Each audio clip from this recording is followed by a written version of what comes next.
है guys, welcome back to my channel. देखिए, ज्ञान रिसर्च सेंटर में आप सभी का बहुत बहुत स्वागत है। तो गाइज़, काफ़ी दिन हो गए, पूरे के पूरे 10 दिन हो चुके हैं वीडियो बनाए हुए। तो मैं माफ़ी चाहूँगा। देखिए, वीडियो आई नहीं थी, वो इसलिए क्योंकि यहाँ पे जो तैयारी थी वो थोड़ी सी मेरी चल रही थी। मैं बिजी था थोड़ा सा, इसलिए आपको मैं वीडियो बना के दे नहीं सका। ठीक है, लेकिन अब से मैं आपको पता है, मैंने आप फिजिक्स के आपको 2-3 टॉपिक जो है वो कंप्लीट करा दिए हैं। तो अभी जो मैं यहाँ पे आगे का जो प्रोसेस है, यानी कि जो मेरी आज की तीसरी वीडियो ये होने वाली फिजिक्स की, तो इस तीसरी वीडियो में हम जो आगे का कंटेंट है वो डिस्कस करेंगे। मतलब जो हमारी कंटिन्यू सीरीज चल रही है लुसेंट वाली फिजिक्स की, वो हम यहाँ पे कंप्लीट करेंगे। तो आप लोगों से रिक्वेस्ट है कि अगर अभी तक चैनल को सब्सक्राइब नहीं किया तो सब्सक्राइब कर लें, जो लाल वाला बटन है उसको दबा देना है बस। ठीक है, दूसरी चीज़ गाइज़, अभी तक मैंने 2 वीडियो डाली हैं, उनको आप ज़रूर देख लेना। ठीक है, उनमें बहुत अच्छे से मैंने समझाया हुआ है। अगर आपने फिजिक्स बिल्कुल नहीं पढ़ा है तो आप इस वीडियो को देखना, आपको फिजिक्स आ जाएगा। ठीक है, इतना आ जाएगा जितना आपके एग्जाम में आएगा, मोर देन सफिशिएंट है। इससे बाहर आपको कुछ भी नहीं आने वाला। कुछ न्यूमेरिकल बचेंगे जो बाहर के आएंगे, वो मैं आपको अलग से वीडियो में प्रोवाइड करा दूंगा। ठीक है, तो चलिए अपनी वीडियो को शुरू कर लेते हैं। सबसे पहले देखो, मैंने आपको न्यूटन के लॉ उस दिन समझा दिए थे, तो उनमें तो आपको कोई समस्या होनी चाहिए नहीं। उसके बाद यहाँ पे हम बात करते हैं, एक संवेग संरक्षण होता है। ठीक है, वो आपको मैं बता दूंगा। अभी यहाँ पर जो पढ़ेंगे आवेग पढ़ेंगे। आवेग क्या होता है? देखिए, आवेग को हम बोलते हैं इंग्लिश में इम्पल्स। क्या बोलते हैं? इम्पल्स बोलते हैं। अब आवेग होता क्या है? देखिए, आवेग का यूज़ हम कई जगह करते हैं अपनी लाइफ में। जैसे आप किसी के चपत मारते हो गाल पे, है ना, थप्पड़ मारते हो, तो वहाँ पर आप आवेग लगाते हो। जैसे आप घन होता है, घन से आप अगर कोई चीज़ धरती के अंदर ठोकते हो, दीवार के अंदर ठोकते हो, वहाँ पे आप आवेग लगाते हो। ठीक है, तो आवेग बेसिकली होता क्या है? जब कोई बड़ा बल किसी वस्तु पर थोड़े समय के लिए कार्य करता है, तो वह बल तथा समांतराल के गुणनफल को उस बल का आवेग कहते हैं। यानी कि आवेग जो होता है, बल गुणा समांतराल जो होता है, उसको आवेग बोलते हैं। ठीक है, तो यानी कि आवेग आपका उतना होगा जितना आपने बल लगाया और कितने समांतराल के लिए लगाया। तो इसकी सिंपल सी डेफिनेशन में आपको समझाऊँ तो कम समय के लिए बहुत ज़्यादा बल लगाना। जैसे आप मान लो कोई चीज़, जैसे आप किसी का मुक्का मारते हो, है ना, किसी को पुश करते हो, तो आप पूरी मतलब कुछ समय के लिए अपने शरीर की पूरी ताकत लगा देते हो उस पर, तो वही आपका आवेग है। कुछ समय के लिए पूरी जान लगा देना ही आवेग कहलाता है। ठीक है, इसका फॉर्मूला याद रखेंगे। आवेग बराबर जो होता है बल गुणा समांतराल, जो है वो आवेग होता है। ठीक है, आवेग क्या होता है? अब देखो, जिसमें बल आ जाता है वो सदिश राशि हो जाती है, क्योंकि बल हमेशा एक दिशा में लगता है। ठीक है, इसका जो मात्रक होता है वो न्यूटन सेकंड होता है। इसका न्यूटन सेकंड, क्योंकि आप सभी को पता है सर, बल का मात्रक न्यूटन होता है और समय का मात्रक सेकंड होता है। तो न्यूटन सेकंड इसका क्या हो जाएगा? मात्रक हो जाएगा। तो दोनों चीज़ आपको याद रखनी है। तथा इसकी दिशा वही होती है जो बल की दिशा होती है। तो इसका मतलब जिधर बल लगेगा उधर ही आवेग की दिशा होती है। तो ये दोनों अनुक्रमानुपाती होते हैं आपस में। ठीक है, चलिए, आपको आवेग समझ में आ गया होगा। ओके, उसके बाद बात करते हैं अभिकेंद्र बल क्या होता है। अभिकेंद्र बल को इंग्लिश में बोलते हैं सेंट्रीपिटल फोर्स। एक होता है सेंट्रीफ्यूगल फोर्स, उसको हम आगे देखेंगे। अभी हमारे पास जो है वो सेंट्रीपिटल फोर्स है। सेंट्रीपिटल फोर्स होता क्या है कि जब कोई वस्तु किसी वृत्ताकार मार्ग पर चलती है, तो उस पर एक बल है, वृत्त के केंद्र की ओर कार्य करता है।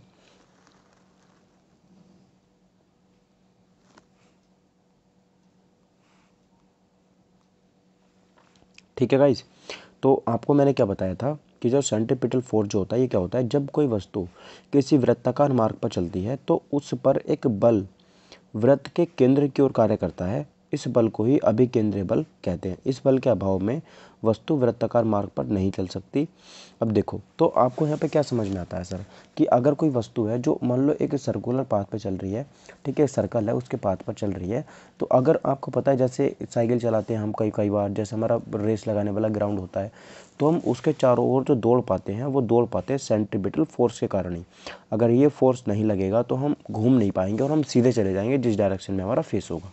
ठीक है, तो हम जो घूम पाते हैं सर्कुलर पाथ के चारों ओर, वो इसी बल के कारण घूम पाते हैं। इस बल का नाम है अभिकेंद्रीय बल। ठीक है, क्या नाम है? अभिकेंद्रीय बल इसका नाम हो जाता है। ठीक है, इस बल के अभाव में वस्तु वृत्ताकार मार्ग पर नहीं चल सकती। यदि कोई m द्रव्यमान का पिंड है और वो v चाल से r त्रिज्या के वृत्तीय मार्ग पर चल रहा है, तो उस पर कार्यकारी वृत्त के केंद्र की ओर आवश्यक जो अभिकेंद्रीय बल होगा वो F बराबर mv²/r होगा। ठीक है, ये फॉर्मूला इतना इंपॉर्टेंट नहीं है, इसके ऊपर न्यूमेरिकल नहीं आएगा। आपको तो बस इतना याद रखना है कि जो अभिकेंद्रीय बल होता है वो क्या होता है।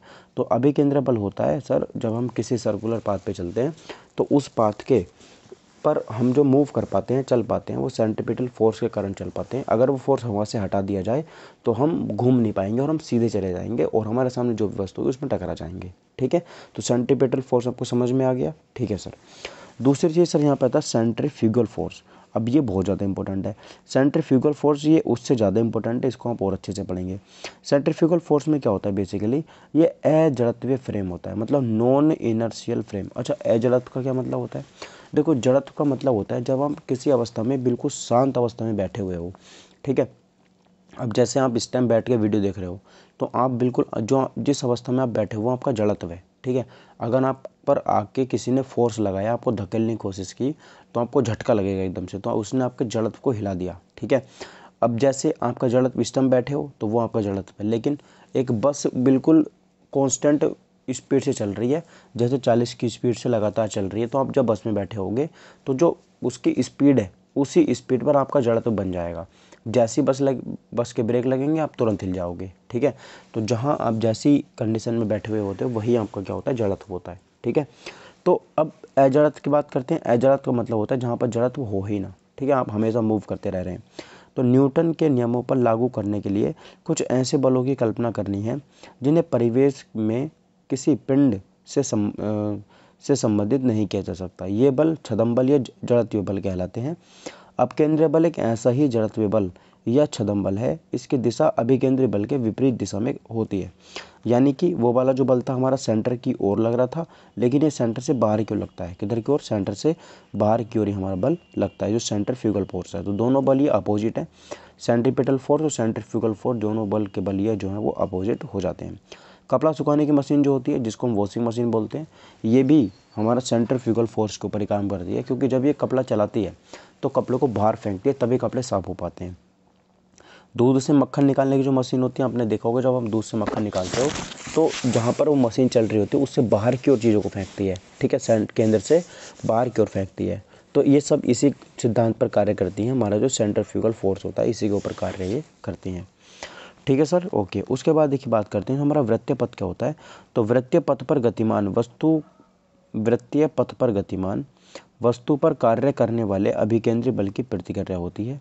जैसे मौत के कुएं में कुएं की दीवार मोटरसाइकिल के अंदर की ओर क्रिया बल लगाती है। ठीक है, क्रिया एक्शन रिएक्शन आप सभी को पता ही है। न्यूटन का थर्ड लॉ आपने पढ़ा है कि अगर सामने से एक्शन आएगा तो आपको रिएक्शन करना ही पड़ता है। ठीक है, तो ये वही चीज़ है कि अगर जो कुएं के अंदर मोटरसाइकिल चल रही है वो कुएं की दीवार के ऊपर अगर फोर्स लगा रही है तो दीवार भी उतना ही फोर्स मोटरसाइकिल पर लगा रही है।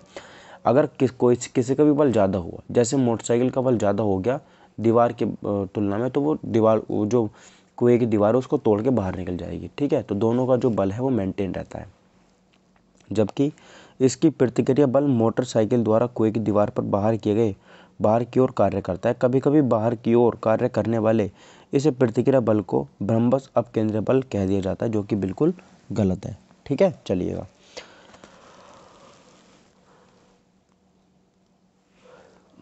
अभी जो हम यहाँ पे पढ़ने वाले हैं, देखिए हमने पढ़ लिया, अब हम पे पढ़ेंगे मोमेंटम ऑफ फोर्स। तो बल आघूर्ण क्या होता है, देखिए मोमेंटम ऑफ फोर्स क्या होता है, इसको अब हम देख लेते हैं। देखिए मोमेंटम फोर्स बहुत इंपॉर्टेंट टॉपिक है और बहुत इजी भी है।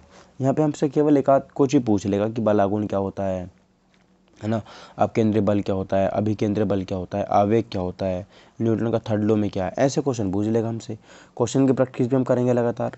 तो आपको पता है चल जो मोमेंटम ऑफ फोर्स होता है, देखिए बल द्वारा एक पिंड को एक अक्ष के परितक घुमाने की प्रवृत्ति को बल आघूर्ण कहते हैं। ठीक है, अगर आप किसी एक अक्ष के परितक उसको घुमा रहे हो तो आपको उसको हम क्या बोल देते हैं, बल आघूर्ण बोल देते हैं। ठीक है, मोमेंट ऑफ फोर्स बोलते हैं। किसी अक्ष के परितक बल आघूर्ण उस बल के परिणाम के अक्ष से बल की क्रिया रेखा के बीच की लंबवत दूरी के गुणनफल के बराबर होता है। मतलब अगर मैं बात करता हूँ बल आघूर्ण को हम टी से दर्शाते हैं और क्या होता है बल आघूर्ण बराबर बल गुणा आघूर्ण होता है। क्या होता है, बल गुणा आघूर्ण होता है। ठीक है, अच्छा यह एक सदिश राशि है, इसका जो मात्रक होता है न्यूटन मीटर होता है। क्या होता है, न्यूटन मीटर इसका मात्रक हो जाता है। ठीक है सर, चलिए तो आपको इतनी बात समझ आएगी, मोमेंट ऑफ फोर्स समझ में आ गया। ठीक है, उसके बाद देखिए बात करते हैं सरल मशीन क्या होती है। जो हमारा सिंपल मशीन होती है उसको देख लेते हैं। यह एक बल आघूर्ण के सिद्धांत पर कार्य करती है। बल आघूर्ण का मतलब, देखो बल का मतलब आपको सब पता आता है। बल का मतलब होता है हम किसी दिशा में कार्य कर रहे हैं, पुश कर रहे हैं किसी चीज़ को, तो वहाँ पर बल लगता है। आघूर्ण का मतलब होता है घूमना किसी भी चीज़ को। तो आप अगर किसी बल के साथ किसी चीज़ के चारों ओर घूम रहे हो तो वो बल आघूर्ण हो जाता है। ठीक है, जैसे हम नल चलाते हैं तो नल में जब हम नल चलाते हैं तो उसमें हमारा उत्तोलक वाला कॉन्सेप्ट लग जाता है, लीवर वाला कॉन्सेप्ट लग जाता है। ठीक है, याद रखिएगा। उसके बाद देखिए सरल मशीन की बात करते हैं। सिंपल मशीन में क्या होता है, यह बल आघूर्ण के सिद्धांत पर कार्य करती है। सरल मशीन एक ऐसी युक्ति है जिसमें किसी सुविधाजनक बिंदु पर बल लगाकर किसी अन्य बिंदु पर रखे हुए भार को उठाया जाता है, जैसे उत्तोलक, गिरनी, आतन, स्क्रू, जैक, ये सारी चीज़ें।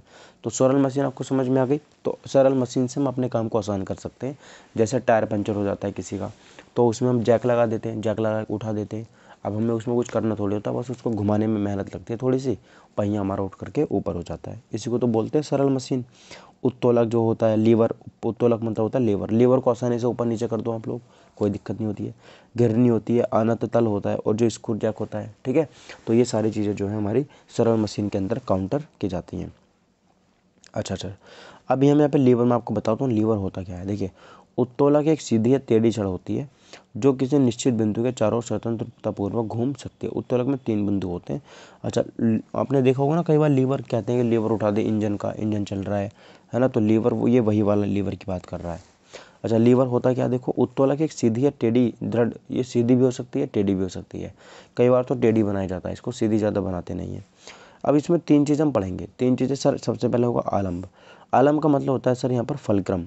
फलक्रम सर एक जिस निश्चित दिशा के चारों ओर उत्तोलक की छड़ स्वतंत्रतापूर्वक घूम सकती है। तो ध्यान रखना, आलम्ब जो होगा, आलम्ब हमेशा ऐसी जगह पर होगा जहाँ से वस्तु घूमेगी, मूव करेगी।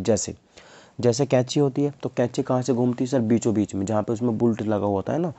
ठीक है, वहाँ से वस्तु वो क्या करती है, घूमती है, तो वो उसका आलम्ब हो गया। ठीक है, नींबू निचोड़ने की मशीन होती है, वो कहाँ से घूमती है, वो बिल्कुल पीछे से घूमती है, वो उसका आलम्ब हो गया। ठीक है, नल होता है, नल हमारे घर में, नल बिल्कुल बीचों बीच से घूमता है, वो उसका आलम्ब हो गया।